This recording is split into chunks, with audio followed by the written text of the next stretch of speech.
I'm convicted, but I am not a murderer. If they choose to kill me, that's my innocent blood that will be on their hands.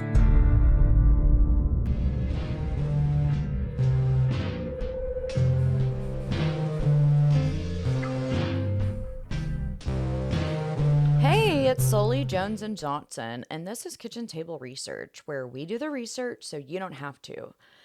Our recent Routier episodes have been amazing and super well received by our fans, so I'm glad that you guys are liking these episodes. I still have it out on the table, that if you rate, review, and subscribe, I will send you a spooky gift, and so just shoot me an email if you do that to kitchen.table.research@gmail.com. So, last episode, Jones kind of lost her steam, and so we decided to split this episode into two parts. So, today we're going to be picking up where we left off yesterday. As Jones stated in the previous episode, we talked about possible motives, how much the funerals cost. Johnson talked about the Fry versus Dalbert standard, which is extremely important for this case. We talked about how bad the photography is. We talked again about Barbara Drovell and the funeral services and the silly string tape. We talked about Darlie's life-saving measures. We talked about what the term superficial means, and Jones gave us a breakdown of the hemoglobin. We went through the forensics again. So we kind of went through the outside garage, the screen, the motion light, the gate, and we had just gotten into the inside. And from there, we talked about the bloody fingerprint that was found on the garage / laundry room door. And this print is called Exhibit 132. And Johnson reminded us that sometimes, even if there are fingerprints in this case, none have matched CODIS so far. But sometimes CODIS is not the end all be all that we'd all like to think it is. Things fall through the cracks. Departments end up not putting fingerprints in. It happens. So then we talked about the knife in quite a bit of detail, that it was not conducive to prints, that Darlie hyper-focused on the knife, although she was asked twice by 911 to talk about that. We talked about Bevel's experiment, about how and if she threw the knife on the laundry room floor, why did it not leave any blood? But again, this experiment does not meet our Fry standard, which basically states that a experiment needs to be reproducible. It needs to be peer reviewed. And Bevel did not perform these experiments in such a way. And so there was a motion for mistrial because of this, and Judge Tolley denies this. So today we are going to pick back up where we left off with Bevel. I'm going to hand the mic over to Jones, and she is going to get into Darlie's t-shirt and the blood that was found by Bevel there. So I'm going to hand it over, and here is Jones. Hello, guys. I am better today. Every now and then I just wig out, so that yesterday was a wig out day.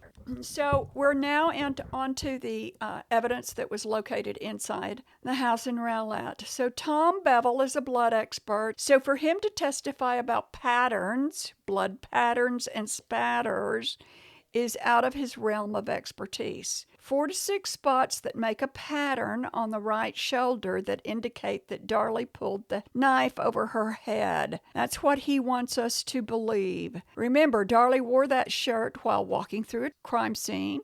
Devin has arterial spray coming from his body, and the EMS worker Byford, who also worked on Damon, also worked on Darlie, and so there's a real strong evidence that there may have been some cross-contamination. Darlie's shirt was removed en route to Baylor. It was crumpled up, and it remained in a soggy, bloody bag that was later picked up by the Rowlett Police Department that day. So there is definitely going to be contamination there, and there is no chain of command. It was never tagged, it was never logged, anything else.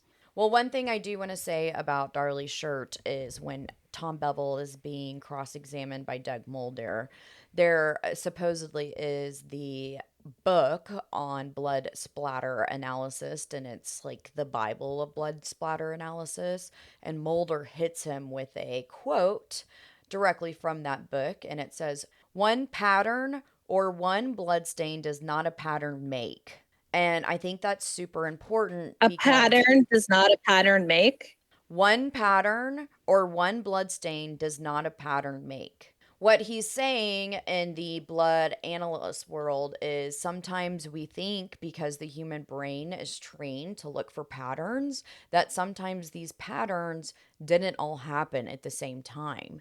The blood could have came from different places, and when you look at our pictures online of Darlie's shirt, you can most definitely see, and we'll relabel and repost that picture of the stains that he's talking about, because when you see Darlie's shirt and you see the small area that he's talking about, it really is quite hard to believe. And so basically what Mulder and what the author of this book is stating is that just because there's a bunch of blood drops in one area doesn't mean that it's always a pattern. Does that make sense to you, Johnson, now?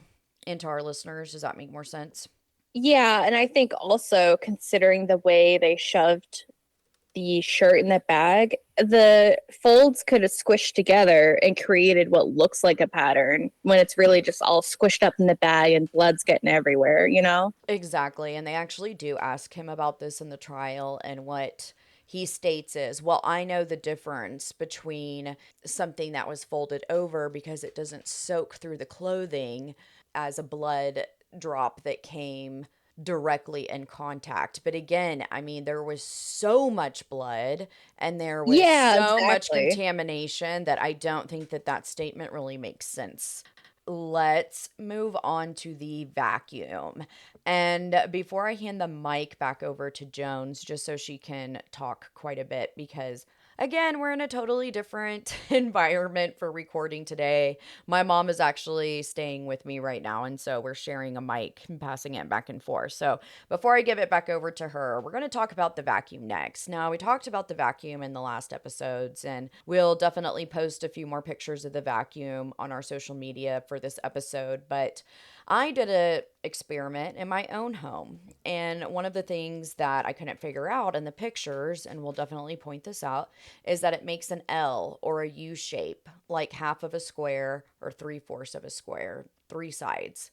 And that U shape can only be made if the vacuum was picked up and put down again in several different locations, I think two or three. Darlie's story is that she used it as a crutch because she was not feeling well due to blood loss. And she probably dropped that vacuum at some point, and EMS could have come through and picked it back up. Or, as she's talking to the phone on 911 and she's rushing over to get rags, she could have knocked it over and picked it back up. But that's the only way that you can get that pattern, is if it's picked up and put back several times. And Bevel and Cron's leading theory is that she threw the vacuum in one swoop to stage the scene. But that evidence just doesn't make sense if you actually look at the pictures, because I wanted to figure out what was leaving those patterns, that mark, and that's the conclusion that I came to. So, like I said, that vacuum had to have been picked up and put down several times before Cron ever gets to the scene. So, I'm going to hand it back over to Jones, and she is going to go through a few more pieces of forensic evidence. I don't have much to say about the vacuum. I think the vacuum was placed exactly where Helena, the daytime help, had placed it, and I think Darlie probably did pick it up. She was bleeding. She's not feeling good. She's looking at her dead children. Who doesn't do something of a repetitive action? When you're nervous and you just keep pacing or, picking or whatever. So I think that's valid. And I think the vacuum ends up having no validity in this case. I think they just introduced it to confuse everything and set that scene for staging. I'm going to get into the glass again because it's extremely complicated and because I did this experiment. So let's talk about this. And we really have to kind of make some assumptions, and it's kind of a thought experiment. So hang in there with me. So blood is found underneath the vacuum. Darlie's footprints are found underneath the vacuum, meaning she is bleeding before the vacuum ends up in the place that it ends up in. That verifies Darlie's story that she was using the vacuum as a crutch. Her blood is on top of the wine glass, meaning that the wine glass was thrown before she got into that area. If Darlie had taken the wine glass, and we talked about this in one of our previous episodes, because we believe it's like, think about a bar where you have to slide the stem of the glass into a rack. It's not something that can just really fall out. And so she would have had to grab that glass and throw it. Well, remember that she had blood coming off of her, and if she threw it with her dominant hand, which she's right-handed, it would have left cast off. Right. And if she threw it before she was bleeding, then that The just blood doesn't would have make been sense. underneath it. I know. So No, because there wouldn't be blood. But I mean, why would she throw it and make all this noise before she's even finished the scene, like trying to cut her right. throat and stuff? It doesn't make any sense. Because as soon as Darren hears that glass, he probably is there within the next 15 to 30 seconds. So these actions had to happen after Darlie has been injured. Another thing that we want to talk about is, again, going back to, a lot of people say, well, why didn't Darlie have cuts on the bottom of her feet if she was walking around barefoot? Well, if you go look at a map of the house, we'll point out where the glass was. And really, it wasn't like shattered. The stem had broken off the globe. And yes, there were some shards of glass. Of course, everybody knows when you break glass that shards kind of go everywhere. But there were 2 routes around the island that sits in the center of their home. And so as workers are coming in and out, and as Darlie is standing on the phone talking to 911, you can tell by the DNA map that she's on the other side of the island. And so everybody's kind of taking that secondary route so that they don't mess up the evidence of the wine glass. So does that make sense to everybody? Yeah, I think it's also important to point out that if you're coming from the family room, it's not natural to walk the way that the glass is in. Like, you just naturally go the opposite direction. The left side kind of lines up with the laundry room door more than the right side does, and the right side is where the glass was found. Okay. And if you go look at our DNA map, Darlie's going over to the sink, which is on the left side of the island. So if she's going back and forth to the sink on the DNA map, you can see that she's not taking the other route around the island. She's taking the route that goes from the family room past the sink into the laundry room. Another thing that we have come to the conclusion is was the wine glass even in the rack?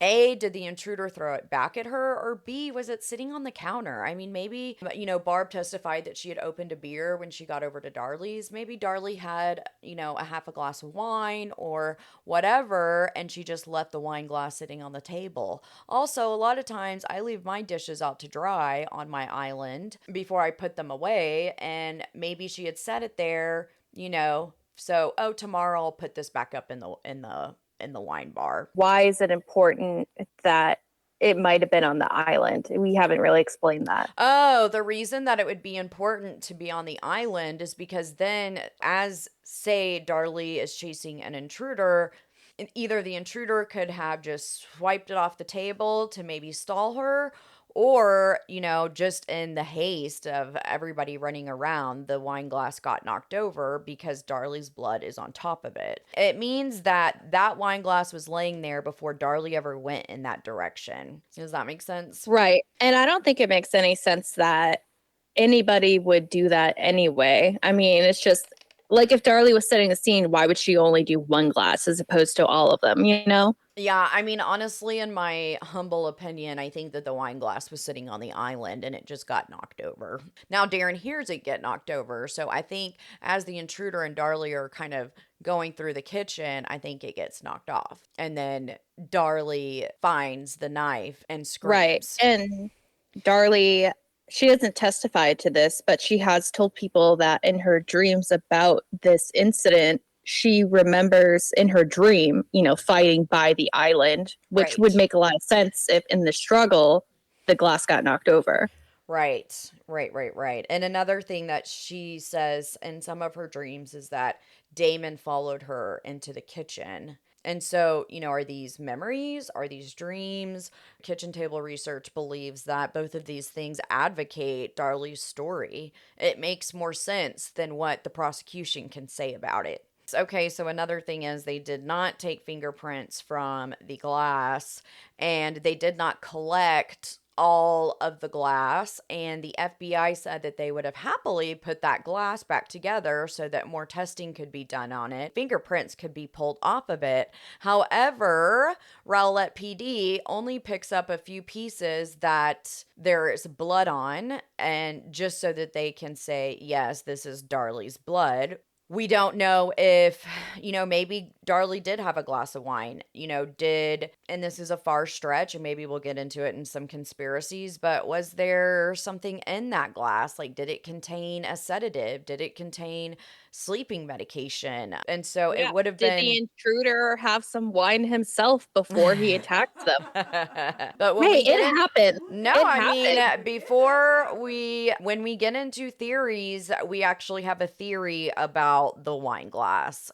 Another picture that I want to post is we have what it looks like when somebody slits their throat over the sink. I just happened to be on Reddit and in a totally unrelated case that where someone slit their throat over the sink in a very similar style manner. I found a picture of that.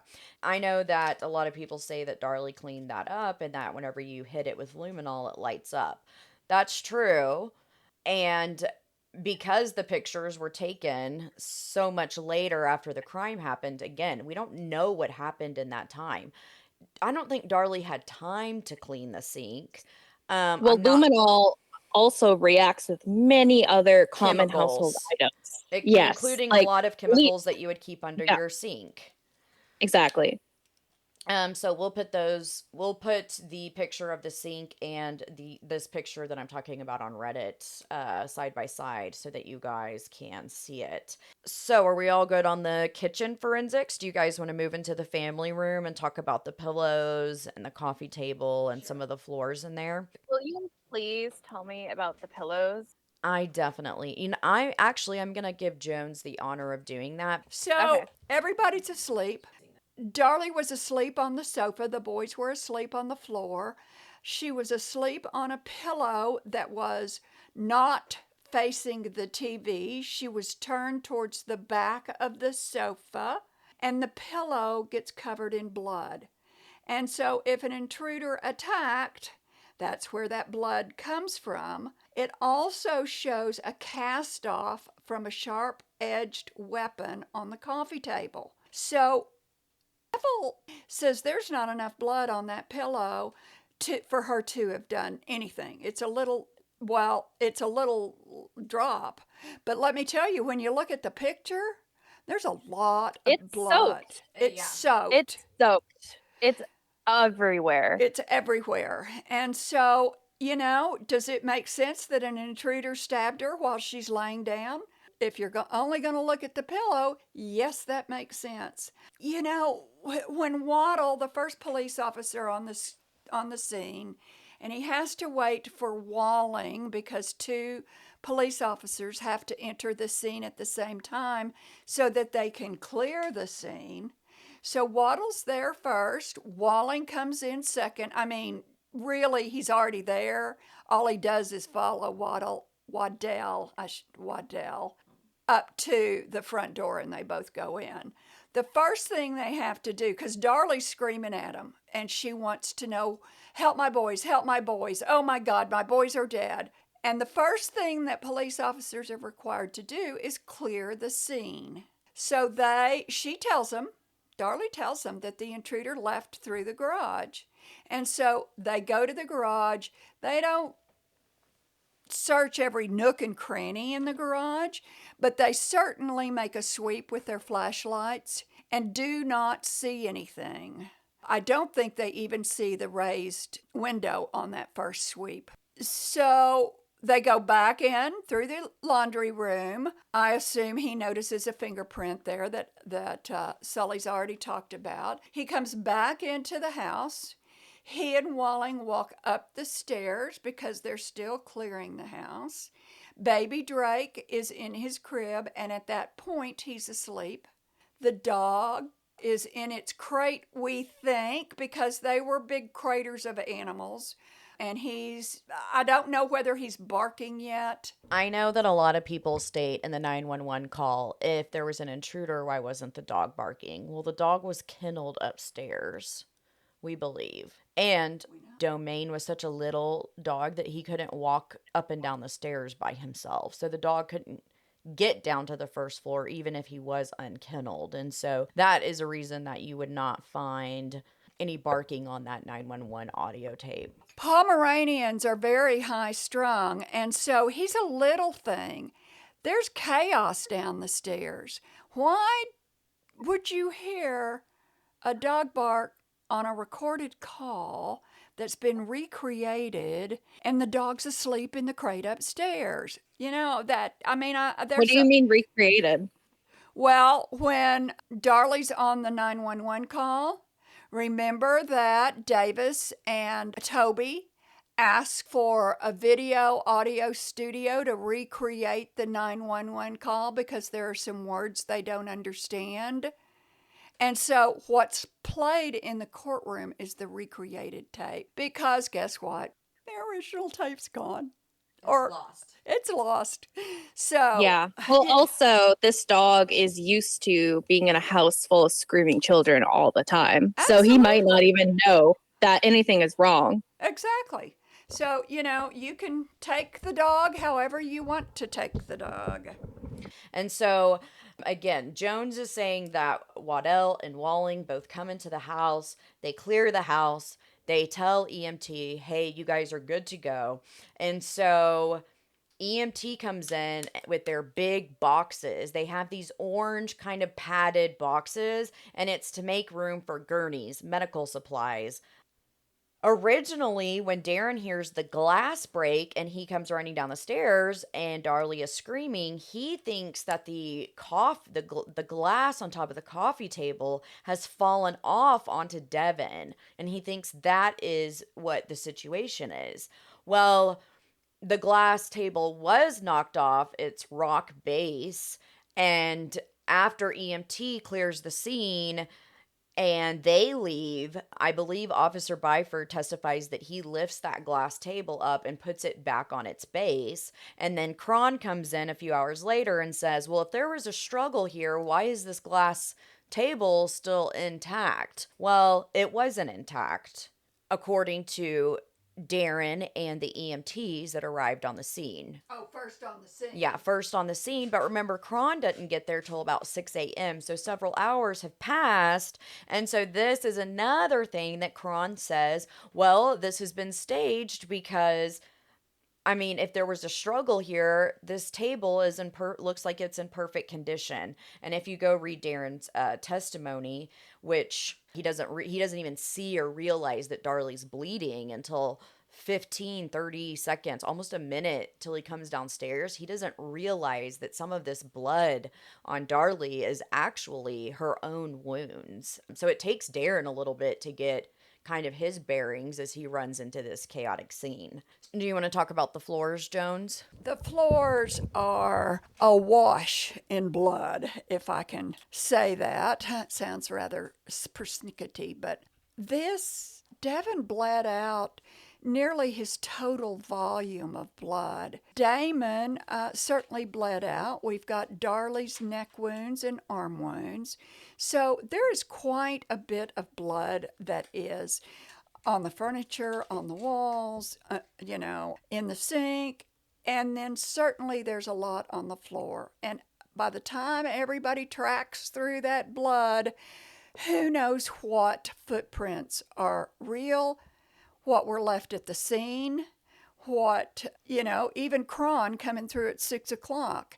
Did he avoid all the blood on the floor? And, was maybe one of those his footprint. And a lot of people say, well, there were blood on her Reeboks. She must have used those to run the sock down the alley. So if you look at the picture of the Reeboks, again, we'll post this, her and Darren's shoes were sitting at the front door, and the spray, again, it's a pattern, the spray that's found, and I don't know where this spray came from. I don't know if it came from Darlie's neck. I don't know if it came from EMT coming in and out of the scene. I'm not quite sure, but the Reeboks, both of their shoes are covered in blood, and it matches the print that's found on the floor. So those Reeboks were sitting there when this crime took place. Those shoes were never moved. And so the prosecution states, oh, well, she has blood on her shoes and she has bloody footprints. Well, when you put all of this into context, it really makes sense. One of the things that I want to make sure you guys understand, there's blood on the top of them. There was no blood splatter found either underneath the Reeboks or on the sole of the Reebok. So the fact that they say these might have been used, it points to guilty. I just cannot wrap my head around it. Two other exhibits that the prosecution doesn't come forward with is there are two what looks like boot prints. One was left in blood in the family room, and one was left in dirt, or maybe dirt that he originally carried in from walking outside, in the linoleum tile, I believe in the laundry room or the beginning of the kitchen area. Now, neither one of these boot prints matched any of the police officers on the scene that day, nor any of the EMTs.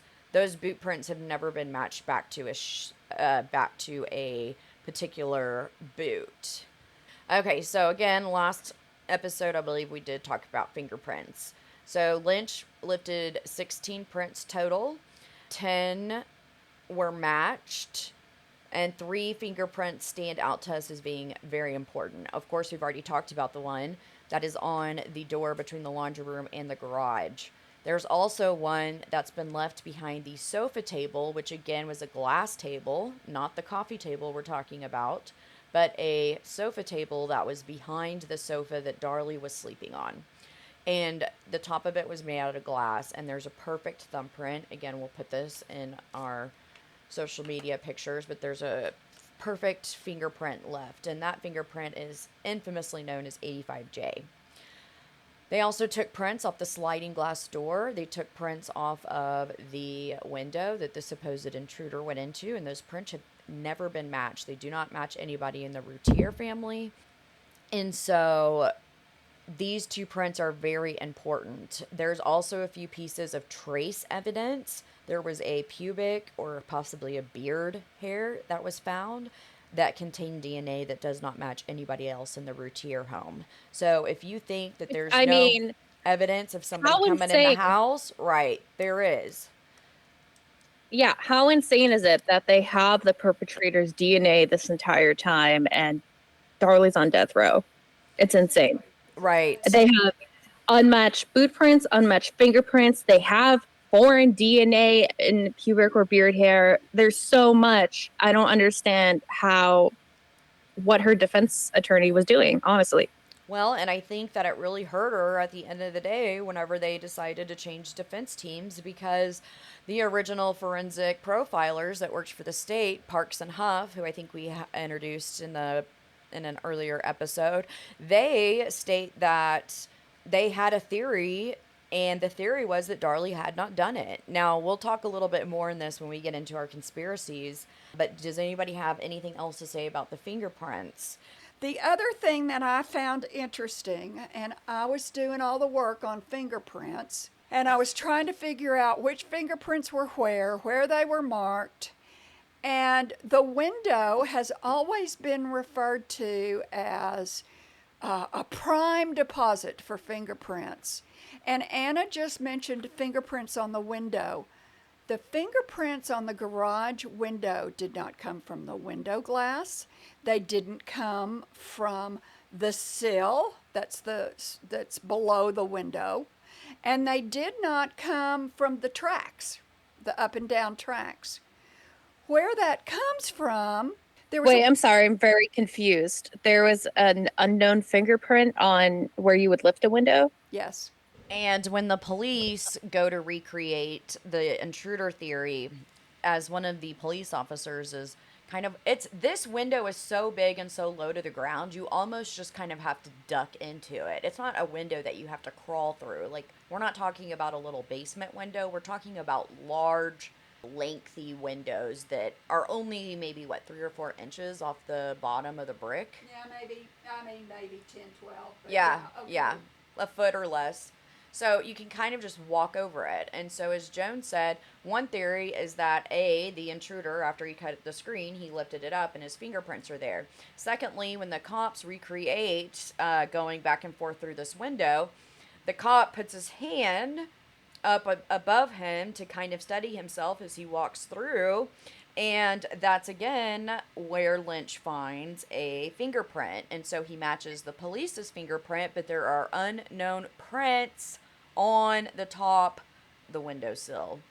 Oh, I see. So like you reach your arm through and like steady yourself on top of the window as you're twisting your leg over. And that's my theory. And Jones has the theory that it was from the intruder lifting the window, but either one of these points to an intruder. There are unknown fingerprints on these windows where you would open them or steady yourself to get through them. And also remember, every fingerprint of every person that was either known to the Routiers on the scene that night or entered the home after the crime, they were all fingerprinted, and their fingerprints were excluded from these ones that we don't know who belonged to. The other thing that happens with the window is Lynch walks up and he sees a long blonde hair.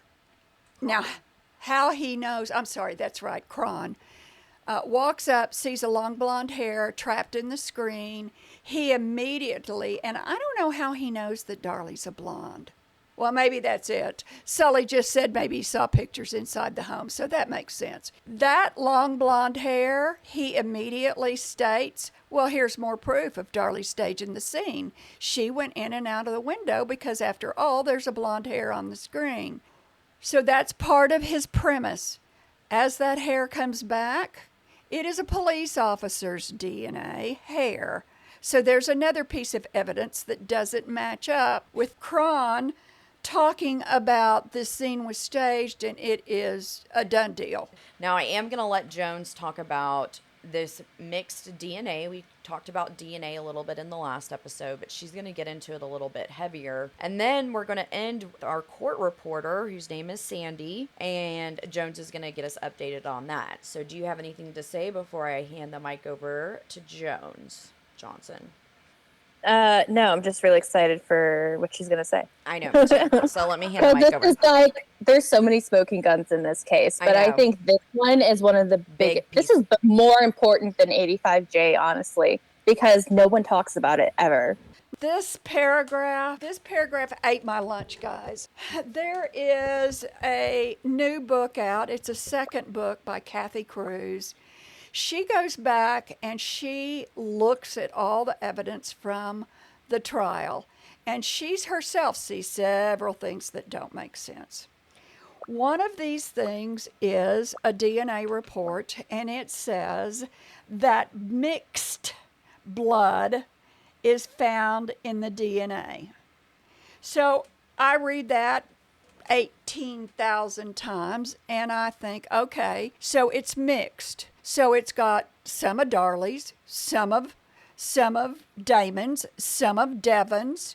I don't think it has anything of Darren's, because Darren, after all, wasn't stabbed or hurt. And so all along I'm thinking, okay, so the sock has got all three bloods on it. But what happened is mixed blood, by definition, somebody else's DNA that was not accounted for in the home, or by the police officers being in the home, or by the EMS being in the home. It is mixed with an unknown, not somebody, an unknown.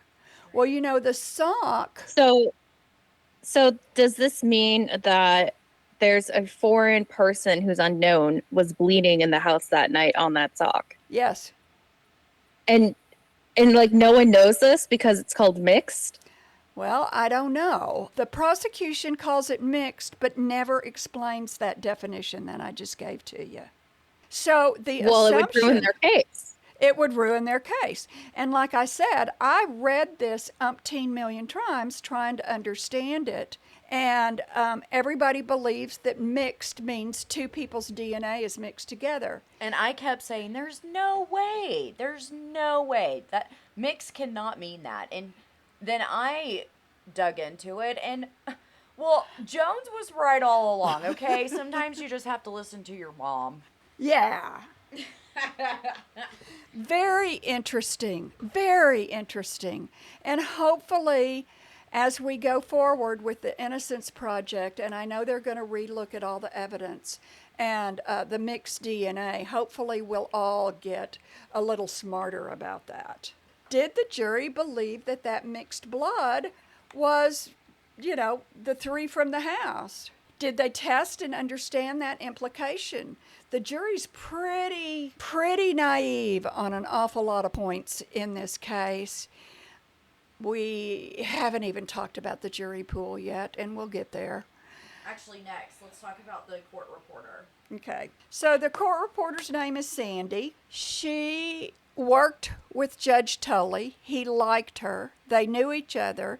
They understood the way each other worked. And he requested her to go with him to Kerrville to try this case. And she said, I don't want to do that. I'm in the middle of a big marriage disaster. I can't concentrate. I don't think I'm the best person for this case. Can we get somebody else? And in typical Judge Tully fashion, he says, no. I want you. You will come to Kerrville and you will do your job. Okay? So a couple of years later, after Darlie has been confined to jail and her appellate attorney is going through transcripts, we find out that there were 30,000 errors made. Okay? You mean 30, right? 30,000 errors made. Oh my God. And how did they know that there were that many errors? Yeah, so the first thing they're going to do is the appellate court has the printed out copy of everybody's testimony. As the court reporter is taking her very first notes, she does it on this weird transcription machine, almost like a Greg shorthand type of event for those of you that are really old. She takes that tape, that transcription tape, she goes home in the afternoon and she transcribes it into printable typing, okay? That's what they're comparing. Well, since then, guess what? The audio tape was lost and they had to recreate only from the transcript. So if there are errors, it makes perfect sense because nobody's listening. Nobody was paying attention during that time. And how does this affect the jury? Is it like she said he instead of thee? Is it like errors like that? Or are there errors that could have changed the mind of the jury? So here's the jury seating along. They've seen the silly string tape. The silly string tape, in the jury's opinion, means that she is guilty. And they played that silly string tape 7 times, over and over and over. So that swayed the jury. They were deliberating as to whether they were deliberating guilty or not guilty. And one of the jurors asked for confirmation of some of Darren's testimony. And Darren's testimony, they asked him on the stand whether he locked the door from the garage into the laundry room or did he leave it unlocked. The court reporter goes and looks at her notes and she says it was locked, which means that if that was locked and the intruders come in through the garage window, then he had to have pried that back door open. There are no marks on the door. There's nothing on the door. So now the jury believes, because it's been read back to them, there was no intruder because Darren locked the door. So what you're saying is that he did not lock the door, but the jury believed that he did. Correct. So they think the house is locked up tight, but there's no signs of forced entry. Obviously, it's an inside job. Exactly. But that's not the truth. That's not the truth because the court reporter read Darren's testimony back incorrectly. Unbelievable. Unbelievable. That's found 2 years after she is found guilty, and she's already been serving 2 years in jail for capital murder. Well, do we want to talk about what happened to Sandy? You know, why we have reason not to trust the transcripts. Well, and you know, the appeal? I only read this thing about 40 million times, and so of course I know what happened to Sandy, but you probably don't. So Sandy's daughter was hired by the court system to recreate the umpteen million pages of testimony without the original notes that Sandy should have taken on some kind of stenography machine. Why was her daughter asked to do this? She's a court reporter too. And she had the transcripts in her own personal collection. Remember? Because she brought them home with her. That feels like something that should be kept in, Right. like, evidence or something. No shit. And so they start trying to find these stenographer's tapes. They can't find them. Sandy says, "Oh, I think they're in my garage." Then she comes back and she says, "I can't find them in the garage. My husband's moving out. I don't know where he did to them. He's not returning my phone calls. I don't know where the audible tapes are." They did not find those for several years. They found those in a hot summer Texas heat in a storage unit. So everything's corrupted. If you're in a 110-degree storage unit, audio cassette tape's probably not going to survive. So they recreate the testimony. So you don't know whether there's a mistake made or not. Hopefully not 30,000 of them. Miss Sandy was relieved of her court duty license, her court reporting license, and subsequently retired, I think. You know? So again, I would have thought that would have been an overwhelming grounds for a second trial from the appellate court. That's not what happened. Their first appeal was denied. An appeal's denied unless you have new evidence that concretely proves what you want it to prove. Okay? So even though she screwed that all up, that did not count to get her a new trial. Now, yeah, it's insane. I've heard people, many people say that unless you basically have the actual perpetrator, you're not getting pardoned or even a new trial. right. Like, it's insane. Right. You could have evidence that specifically says you're innocent, but unless you have the person that did it, you're most likely getting ignored. Right. And I think, you know, we've talked about this kind of ad nauseum, but the media just really crucified Darlie within the first few hours. So, you know, they're rolling along in court. What everybody's saying's making sense because it all points to Darlie as the perpetrator. And so why wouldn't she be? And why wouldn't they find her guilty?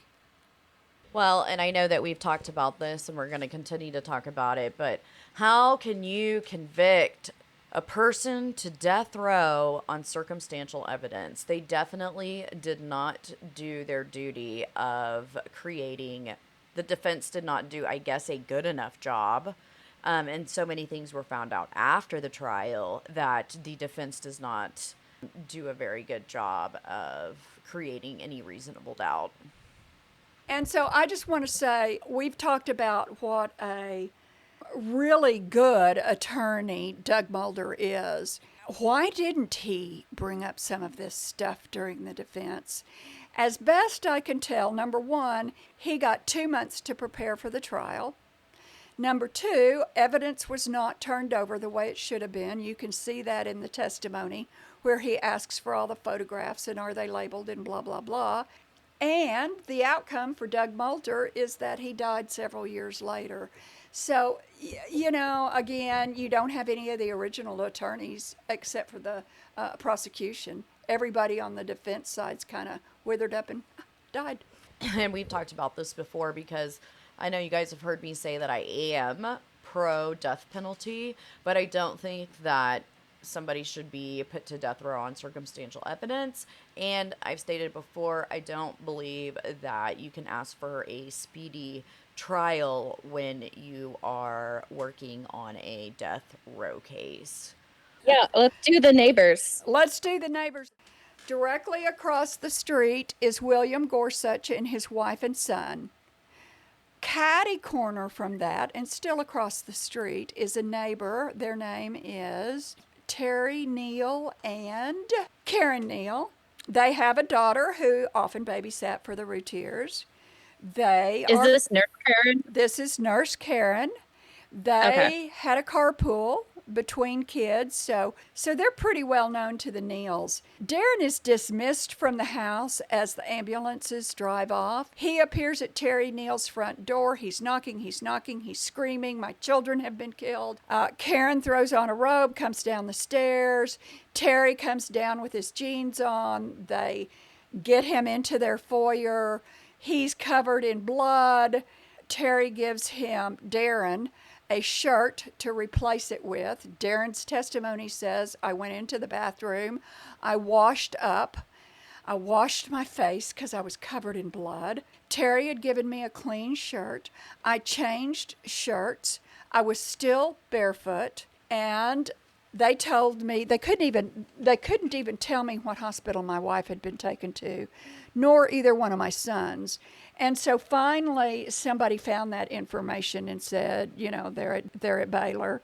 So he drives off. Terry, actually, they go around the cul-de-sac. They get in Darlie's Pathfinder, because remember, Darren's Jaguar's in the shop. So they get in Darlie's Pathfinder. Terry drives. Darren's on the side. He's making a few phone calls, the first phone calls that come out of the scene. Are you sure about that? Mm-hmm. Did they have cell phones back then? I don't know whether they had cell phones back then. Maybe a I don't car know phone. if they did, but cell phones were definitely in use back then. Well, and car phones were super popular. He calls, I believe he calls Darlie Key, Dawn, and the other daughter, okay, and says something horrible's happened, get to the hospital. What he also does is he calls Barbara Jovell, which I find extremely weird. Why he picked her to call. She was in the house that day. Also, she's obviously going to have to be the one that opens up the business for the day because Darren and Darlie aren't there. So he does make those couple of phone calls.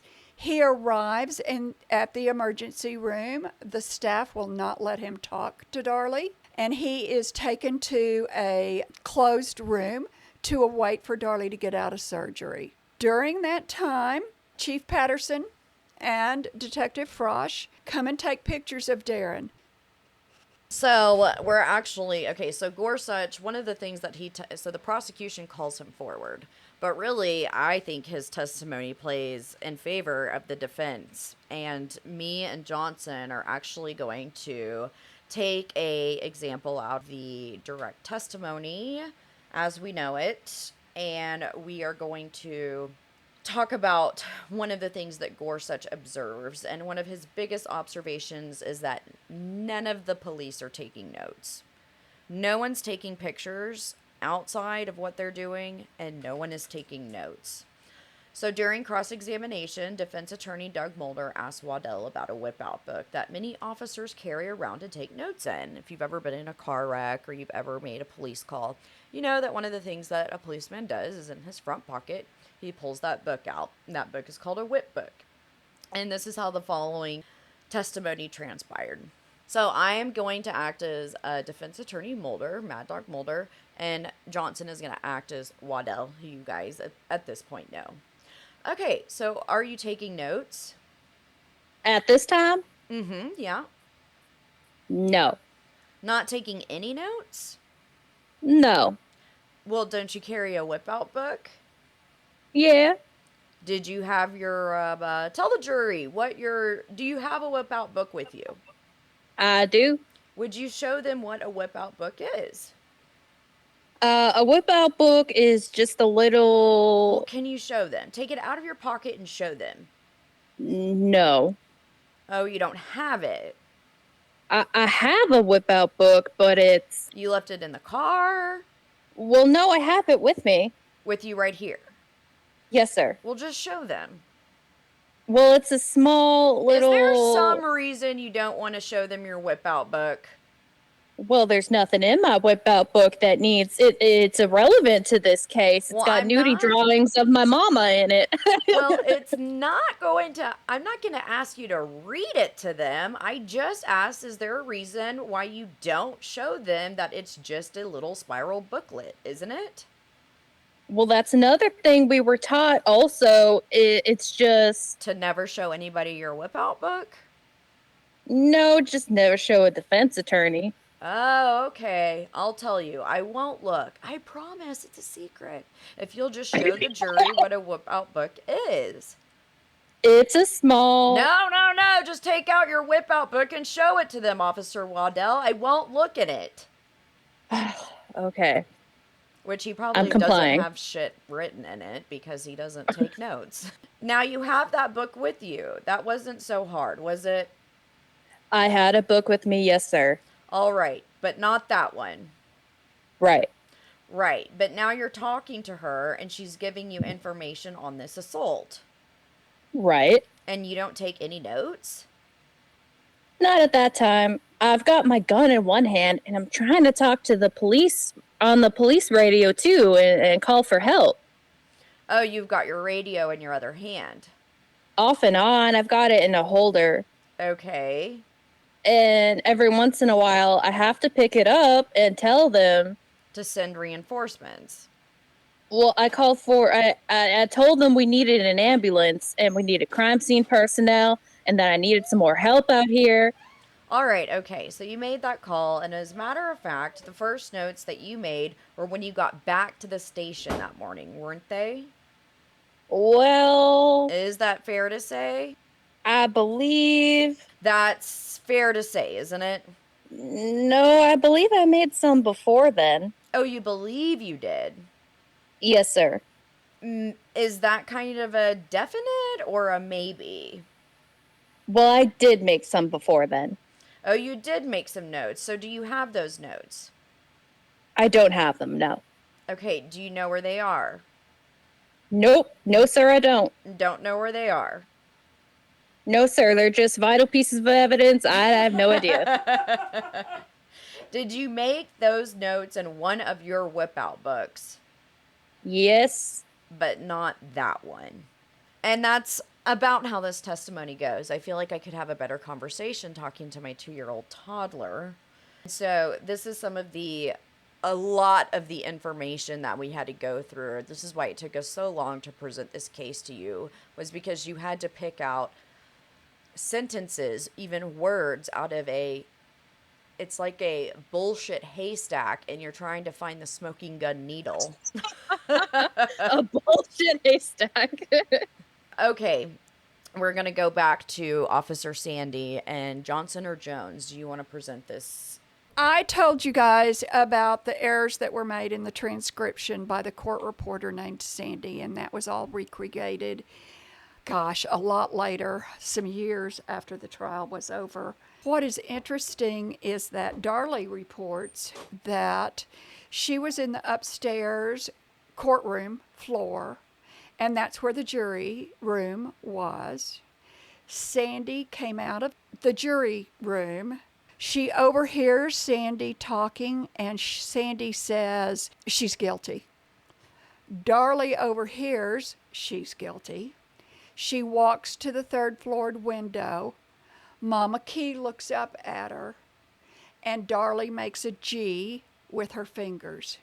So Darlie Key and Darlie know before they go back into the courtroom that they're going to find Darlie guilty.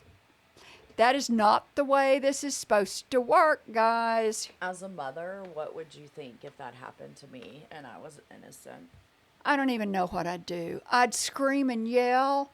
I would have called for a change of attorneys. I would have said under no circumstances was that right.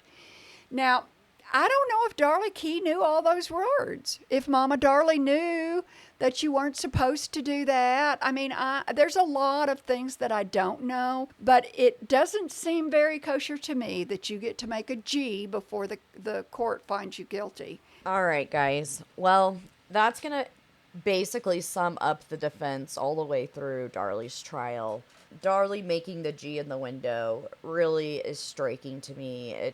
I'm going to sign off. In the next few episodes, it might take us one or two more. We originally said this was going to be a 3-part series as record episode 5. So, in the next episode, as we promised, we are going to present you with conspiracies, our own theories, and most importantly, we are going to speculate wildly. So we'll see you guys on the other side. We hope you stay tuned. We hope you stay safe. Okay, I gotta go start my macro.